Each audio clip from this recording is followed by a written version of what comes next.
just want to reiterate really quick just how powerful this week was. I got to be there all week for this high school week, probably one of the most powerful weeks of high school camp that I've been a part of. And 108 high school kids from Northside went.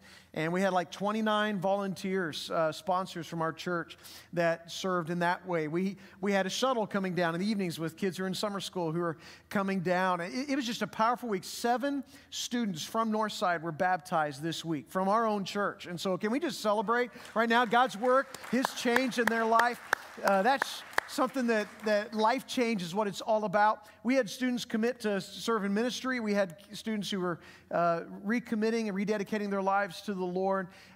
We even had, I saw an adult sponsor from another church who made a decision to accept Jesus and to be baptized. And so it's not just for kids, it's for adults as well. Powerful stuff is happening. I know on Saturday, I didn't get to be a part of that, so I can't speak to it, but I know that we had 54 first-time campers ever. It was beginner day camp for the little ones, and they went along with 50 parents, 54 kids and 50 parents, because that's what you do, you know, when they're young, and got to experience a day out there at Maranatha in the worship center that you all gave generously to here about 2 years ago, 2 years ago, to help make that a reality. Our church gave generously to that project, and it was just a powerful, powerful week. So I do ask that you just be in prayer this week for our students that are there, that this should be a life-changing, impacting week for them. Just awesome stuff. But I'm also excited about this morning. You know, here we are in week 6 of a series that we've been doing called This Could Be Us. And we launched this series because we just noticed how many people are just in relationship struggles? Whether you're single and waiting, single and dating, newly married, experiencing marriage, whether you're in relationships with coworkers or colleagues or classmates or cousins. It just seems like there's a lot of conflict and hardship and struggle in relationships. And we knew that we needed to address this. And so about 5 weeks ago, I brought out this RAM model, the relationship attachment model, which shows the 5 dynamics of attachment in a relationship. And I learned about this through Dr. Van Epps' book called How to Avoid Falling in Love with a Jerk. Great title, great book about relationships, in which they talk about these 5 dynamics. And that anytime you're developing a relationship, you would never go higher in one of these dynamics, because there's levels to each dynamic. You would never go higher in one dynamic than the preceding one. You would never trust someone that you have not first come to know. The order matters from left to right. You wouldn't rely on someone that you have not come to trust. And you would not commit to someone in marriage or in life together that you've not already come to know and to trust and be able to rely on. The order matters. Therefore, you would not, and on this touch level, when this is all the way up, this represents sexual intimacy in marriage. You would not become sexually intimate with someone that you have not yet committed to, that you don't have a marriage relationship with. That's what the dynamic reveals. And this is really the category we're in today, this category of touch. And I want to talk about this for a moment because there are levels to every category. There are appropriate levels of touch depending on where you are in a relationship and what that relationship looks like. In fact, what I want to say about touch is this: appropriate touch is powerful and should be expressed in relationships. Touch should be expressed. In fact, we learn that from the moment a child is born. The moment a child is born, we know how important touch is. Nowadays, you see doctors and nurses placing that baby right on the chest of the mother for skin-to-skin contact to take place with that child, because they have found that children are healthier and thrive when that happens. And it's good for the mom, too, that bonding that happens, that level of touch from the time a child is born, is important. In fact, in Australia, where the kangaroo method, which is skin-to-skin contact, where it was developed, they found that in premature infants that the mortality rate dropped from 70% to 30% whenever there was skin-to-skin contact, when there was touch involved. We've learned about the power of touch in education. We've learned that when a teacher gives an appropriate touch to a student, a hand on the shoulder or a touch on the arm or pats a student on the back as they're giving instruction, not only is that information better retained, but that student grows in confidence and is 3 times more likely to speak up in class, to actually participate and talk and have the courage to do it just through the power of touch. We know the power of touch from a father with his children, that when he's roughhousing with them and playing football on his knees in the living room and tackling them into the couch or whatever it happens there, that there is something about that is good physically and socially and emotionally for a child. It even improves the parent-child relationship. We know from studies that were done way back in the 90s that the power of touch can even help a waiter or a waitress who is serving someone get better tips. They learned that. They learned that if a waiter or waitress somehow touched somebody appropriately for 3 seconds or less, that the tips at that time in the 90s went from 11% on average to 14.9% on average. If they touched them slightly longer than 3 seconds, it went down slightly, down to 14.7%. And if they touched them much longer than that, then there was a restraining order. So you got to be careful if you're a waiter or waitress in that deal. But the power of touch. Focus on the Family. Focus on the Family did from all their years of working with marriages and couples and all the counseling that's been offered, they said, you know what? Couples that seem to be thriving the most emotionally and bonding together are couples who had at least 10 meaningful touches a day. 10 meaningful touches a day. I was like, whoa, that seems like a lot. 10 meaningful touches a day. But if you feel like there could be a little bit of distance in your relationship, it's not as close as you want it to be, maybe there's a little bit of touch deficit in your relationship. Maybe you need to increase some meaningful touches, whether it's a handhold or a kiss or a hug or a touch on the arm. 10 meaningful touches a day. Touch is powerful. I heard about a field experiment that was done in a nursing home where they went into the nursing home and they began to touch patients through loving gestures, whether it was holding hands or giving a hug or patting on the back. And they recorded kind of the effect of that. And what they found is that the whole nature of the nursing home began to change. The attitude, the mood seemed to change in the place. Not only that, but residents became more talkative and open, and deeper relationships were being formed, all because of the power of healthy, meaningful touch. When we use this in a healthy way, it has a powerful impact on relationships. It is powerful because it creates a bond. Loving touch creates a bond that can bring healing and health and help to relationships. I think it's why Jesus touched people often and connected with them. If I were to put all the scriptures on the screen, it would fill up the whole screen, be too many. But, think of the time when he healed the leper who was unclean, who had not been touched by another human being for quite some time. And Jesus, when he healed the leper, didn't just speak the words, which he could have, but he reached out and he touched the leper. Or think about when he healed Peter's mother-in-law who had a fever and was dying and was sick. Or think about in Matthew 8. Or think about in Matthew 9 when he healed a girl who had died. In both instances, he takes hold of their hand, reaches out, touches them. The power of touch. It's why we handshake. It's why we give high fives. It's why we put an arm around a shoulder and hug one another. It's why we pat an arm. Scripture even says in Romans 16:16, greet one another with a holy kiss. That's not real prevalent in our culture here, but if you go to Europe or South America, it's common to give kisses on the cheek. They greet each other with a holy kiss because of the power of touch. There's this principal dynamic of touch that's very powerful. But when you're developing a relationship with someone, the level of touch should never exceed the level prior to it. And yet it seems oftentimes in our culture today, commit is here and touch is here. This is the problem. It is creating a lot of hurt and damage, not only in the relationships people are in, but in their future relationships because of the way touch is used.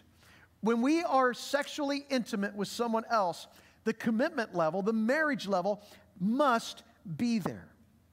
You see, appropriate touch is powerful and should be expressed in relationships, but sexual touch is powerful and it should be expressed in marriage.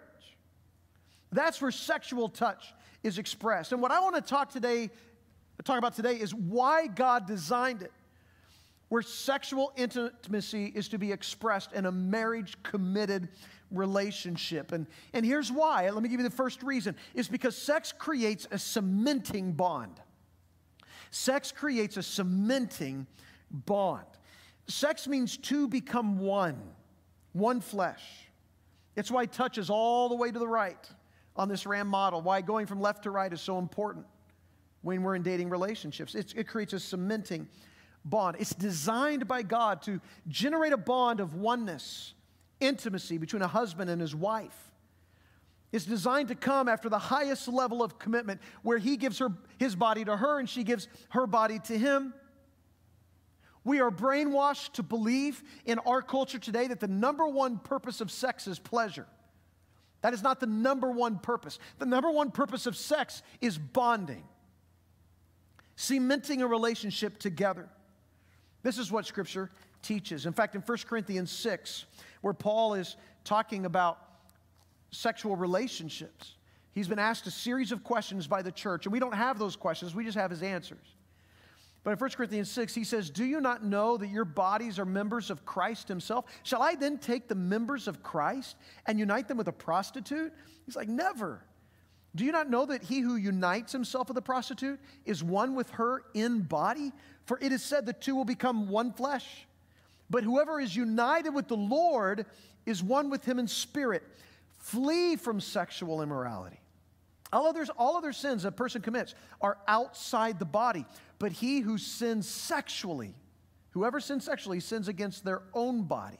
"Do you not know that your bodies are temples of the Holy Spirit, who is in you, whom you have received from God?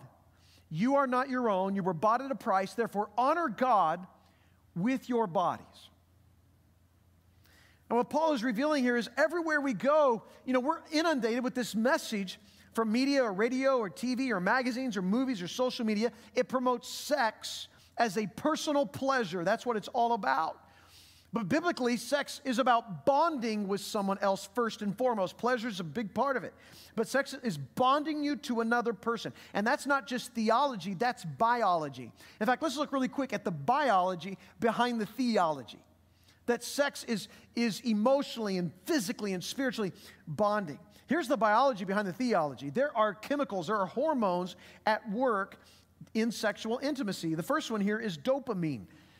When we are in a sexual encounter, dopamine is the neurotransmitter in the brain, and it's activated in large quantities during sex. It's known as the pleasure molecule. This is known as the pleasure molecule because it causes feelings of euphoria. But it's also known as the addiction molecule because if someone's using a lot of illegal drugs, it causes the brain to flood with dopamine. It creates an artificial high. The difference is dopamine during sex, it stays constant. Unlike drugs, where there's this law of diminishing returns, where you need harder drugs, sex keeps its edge. Therefore, it keeps you wanting to come back to that person again and again. It quite literally is being bonded in your brain with someone else in the sexual experience. That's dopamine. But your brain is also flooded with vasopressin. This is a hormone that's present in both male and female brains during sex, but it seems to interact more with testosterone, which means it interacts even more with men than it does with women. And this has been referred to as the monogamy molecule. The monogamy molecule. Because scientists found that when it is suppressed, it affects faithfulness. They did this first with animals. They took animals who tended to mate for life with another mate, and they suppressed vasopressin in those animals, and those animals cheated. But they reintroduced vasopressin. They were more faithful in those experiments. It's been known as the monogamy molecule because it bonds people together where they are faithful to one another because they are bonded together. There's this other hormone called oxytocin that's also released in the brain. The original research on this was done when women gave birth. Because whenever women would give birth, their brain was flooded with oxytocin. Back in the day when a baby was born, they'd usher him out to another room or out into a bassinet or something. Only later was it realized just how important it was for a mom and a baby to have that time together, skin-to-skin contact, but also with all of the chemicals that are being released in the brain, there was something valuable about that time together. It helped postpartum depression. It helped moms connect with child. It helped with positive developmental effects with the children. It was a good thing. So it first was observed with moms with their children, but it also, during sex, the brain is also flooded with oxytocin, which serves to bond two people together. Just like a mom and their child to be bonded, this is bonding two people together in that act, which is why Paul says that sex with a prostitute is you become one with him or one with her. Because sex is not just a physical act. There's something powerful going on here. In our culture today, there's a term that's being used a lot, hooking up, and the term has been used in the past just to refer to sexual encounters where there is no commitment. Sexual encounters, it's viewed as a fun, pleasurable activity of simply being single.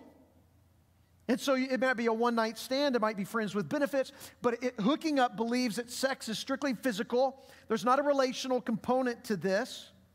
But the problem is there is nothing that supports that. There's no research that supports that. There's no anecdotal surveys that support that. In fact, research shows the exact opposite, that sex is not just a physical event. There's much more involved. It's emotional, it's spiritual, it is definitely relational, no matter what somebody says.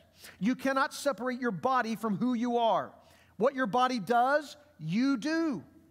Sex and self are inextricably linked. And during a sexual encounter, something happens that is much more than the physical act.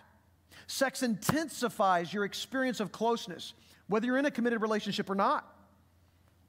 That's why people who have sex or are not in a committed relationship, suddenly the relationship changes. And they start to feel insecure about what's expected and what they should do and those things because it impacts them. That's what happened to Tiffany and Derek. Dr. Van Epp uses them as an illustration, true life story where Tiffany and Derek, one night, they hooked up. They had sex together. They enjoyed it, and so they decided they would do this occasionally with one another with no commitment. There was going to be no emotional attachment, and Tiffany kept telling herself that. But after about 2 months, Tiffany noticed that Derek wouldn't return her text when she texted him, and he wasn't returning her calls when she called him. And a couple times she saw him at a party, he kind of ignored her. The only time he would reach out to her, of course, she would always answer when he reached out to her, was when he wanted to have sex. That's how that relationship was developing. And her friends were telling Tiffany, he's using you. And she said, no, he's not. It's not that kind of a relationship.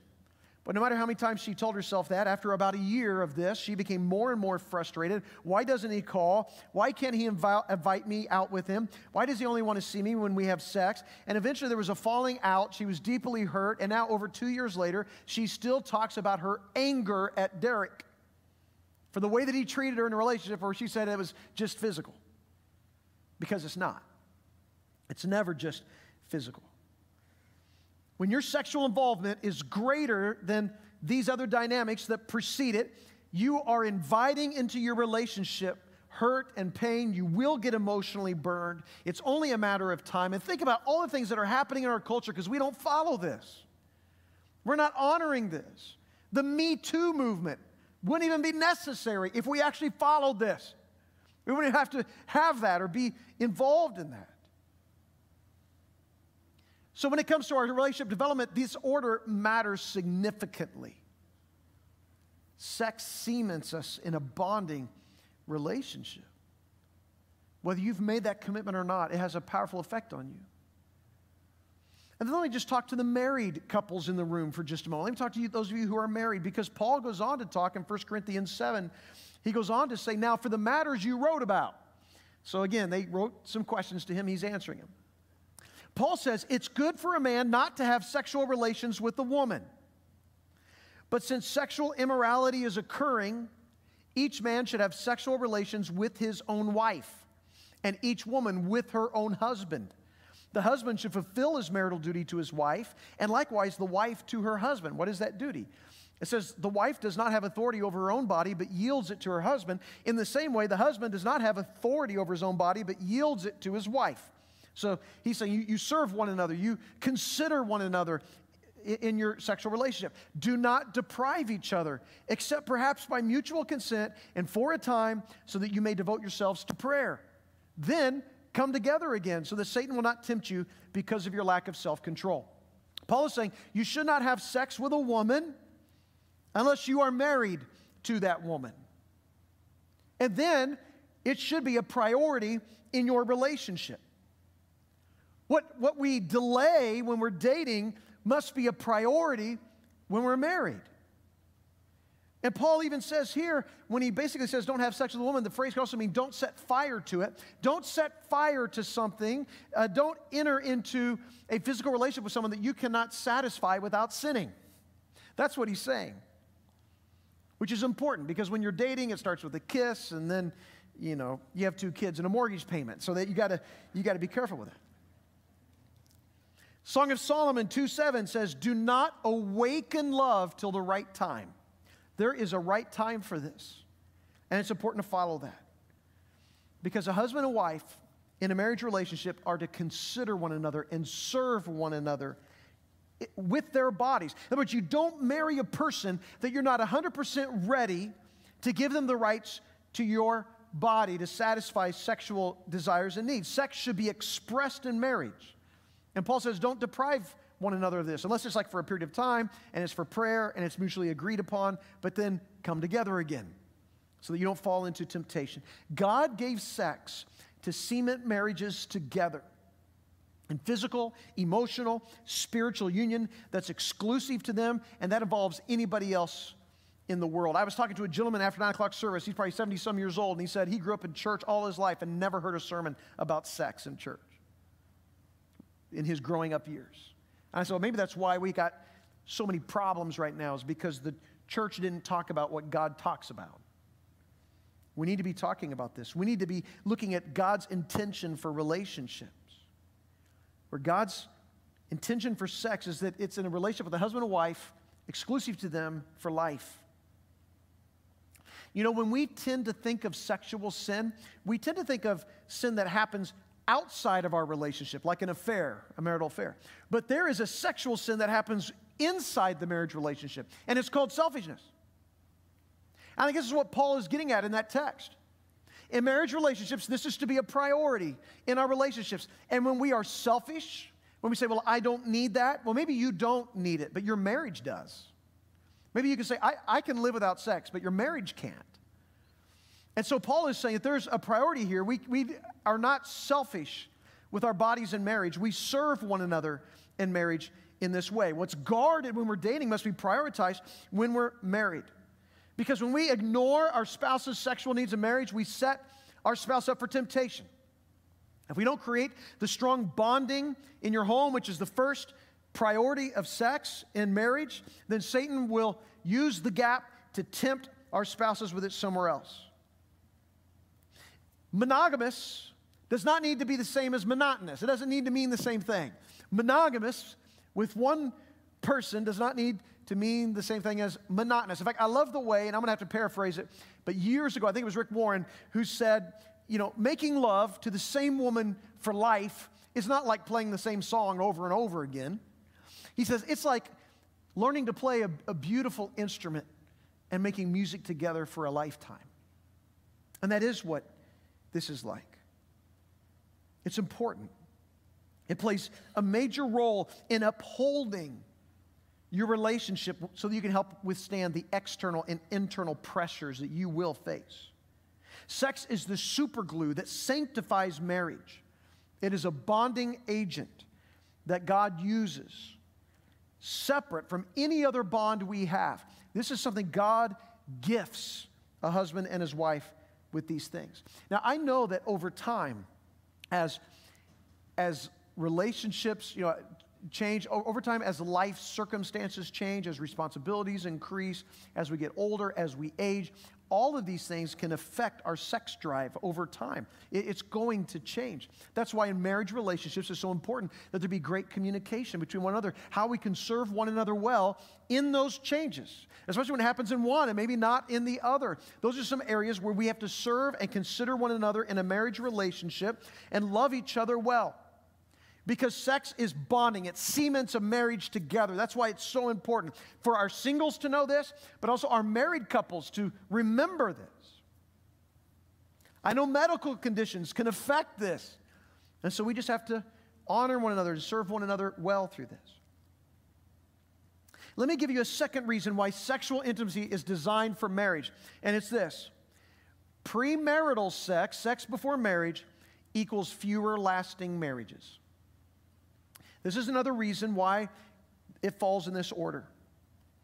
Jay Teachman from Western Washington University studied more than 6,500 women who were married between 1970 and 1995, and they found an undisputable connection between the number of sexual partners that they had before marriage and the likelihood of getting divorced.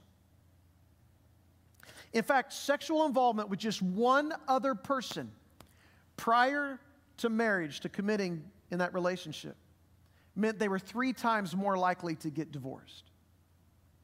Research was just showing when you do it God's way, your marriage will have a far greater chance of lasting than if you don't. And I'll give you a third reason why sexual intimacy is designed for marriage. And it's this: because premarital sex, sex before marriage, equals fewer faithful marriages. Not just fewer lasting, but fewer faithful. See, one study looked at more than 3,000 men in 4 countries and found the higher number of sexual partners during dating, the greater chance of having an extramarital affair during marriage.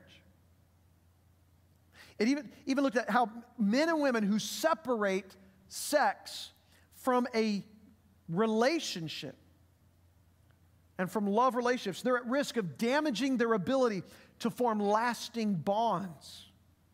They reinforce this unnatural break between the bonding of sex and the building of a relationship. And as a result, they find it more difficult in the future to maintain their fidelity in marriage because they've programmed themselves to find sexual fulfillment apart from a committed relationship. I mean, it makes sense, right? If you have not been practicing self-control and discipline in your dating relationship, why would we think suddenly we become self-controlled and disciplined when we're married? It doesn't change suddenly just because of that. If we've been practicing unfaithfulness or practicing not staying committed to the boundaries and discipline, which is hard when we're dating or hard when we're engaged, if we can do it then we prepare ourselves to do it later. Because every one of you, every day, you have to demonstrate self-control and resolve in your relationships, in order for those relationships to be healthy and pure. For the rest of your lives, you'll be doing that. So if we don't do it when we're dating, what makes us think that we're suddenly going to do it just because we get married? This is why those who hold off sexually during their dating end up having significantly lower rates of extramarital affairs when they're married. They've learned the discipline and the value of keeping their sexual desires in check with their overall values. And the reason this is so important is because if you say you believe this, but in reality you don't practice this, and you make sexual intimacy a part of your relationships, here is what you need to know. Just as belief changes behavior, persistent behavior changes beliefs. And what I mean by that is this. If you believe this, but your behavior goes against this, ultimately, you'll change your beliefs. You'll change your beliefs to match your behavior. Oftentimes we say, hey, what you believe is how you're going to behave. Your beliefs determine your behavior. Yeah, but also your behavior determines your beliefs. And what's happening in our culture right now is we have behavior that doesn't match the beliefs, and therefore people are changing their beliefs. That's why when some people were polled, 83% of people believed that their current relationship would affect their future marriage. 83% of people agreed, the decisions I'm making in my current relationship are going to affect my marriage. But the majority of them also admitted that their behavior contradicted that. The way they were acting was not going to help their future marriage, which meant over time, their beliefs would soon follow and soon change. Now, this is pretty scary, I think. This is scary for us. In other words, the values you use influence the partner you choose. And if you're not honoring the Lord in this area, you won't choose a partner who's honoring the Lord in that area. And when you don't choose a partner who's honoring the Lord in that area, then when you get married, you don't suddenly just start honoring the Lord in that area. There's other areas that will be compromised. This is why it's so important that wherever you are from this day forward, you say, you know what, I'm going to be sexually intimate in a committed relationship. John Cunningham and John Antle, they were relationship researchers from Macquarie University in Australia, and here's what they found. They said that those people who had the fewest sexual partners and did not cohabitate with their partner or any other previous partners. So what they're saying is people who did it this way, what they found is that they scored the highest of anyone in ratings when it came to love, satisfaction, sexual fulfillment, and romantic feelings. People who did it God's way, and the researchers weren't looking for God's way. They were just saying the people who don't do that before they're committed in a relationship, they have the highest level of satisfaction and fulfillment and romantic feelings and love. And I'm just wondering, I know all the research shows this. I know the research is demonstrating this. And it's not just like one study. It's study after study that is revealing that this is true. But I'm just wondering, as God's people, do we need the research to say that? I mean, do we have to say, you know, I'm not really going to do it unless the research shows that. If the research shows that, or are we willing to say, you know what, this is God's design. This is what God has called me to do. And so I'm going to obey Him. I am humble enough to acknowledge that, God, your way is the best way. God even says, man, God's ways are higher than man's ways. There's a way that seems right to man, but in the end it leads to death. All the things that seem right to us when we do it in our own power and strength leads to death, but God's way is the right way. And what becomes clear is that sex, love, and marriage are definitely linked together, that marriage seals the depth of commitment, which is necessary for the security of love, which in turn enriches the fulfillment and satisfaction of sex and romance. And you take those away from that order, and you experience brokenness and hurt and pain.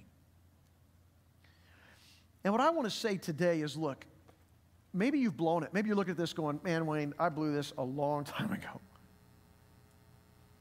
I'm not preaching this sermon so I can bring condemnation on you. This is not a sermon of condemnation. This is a sermon of from this day forward. This is a sermon of, man, if we would, from this day forward, honor God in our relationships. I'm not saying if you messed up in the past, everything's shot now, you might as well give up. You've got no hope. It's all gloom for you from here on out. I'm not saying that at all, because I know in the power of Christ and in the Spirit of Christ, He cleanses and He washes and He heals and He restores and He renews and He does miracles. He makes us clean. He washes. He forgives. He removes our guilt and our shame. This is what Jesus specializes in. And so what that says to us is we need to be teaching our kids this truth. We need to be teaching singles this truth. If you're single again because you're divorced, then you need to follow this truth. And let God lead you into healthy relationships in all of your relationships. But don't think you're a lost cause or this is hopeless. Because the power of Jesus has come to make all things new. What He's asking of us is that we would surrender our hearts to Him. We would surrender our lives to Him. We would make Him Lord and King.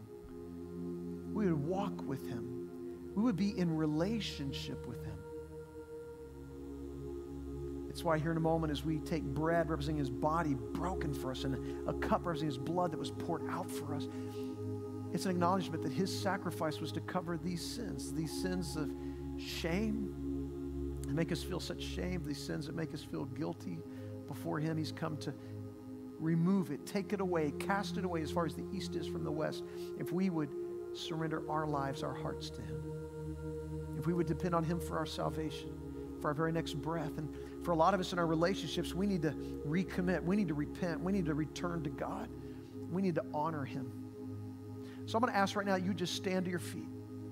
I'd like for our servers to be dismissed for a time of communion. And I want us just to sing. Any of our mistakes, any of our past, any of our shame, any of our guilt, we want to hand it over to Jesus right now so that He can wash us and cleanse us and forgive us and heal us. So let's do that as we sing. And as we take communion today, let's be reminded that He's come to give us life.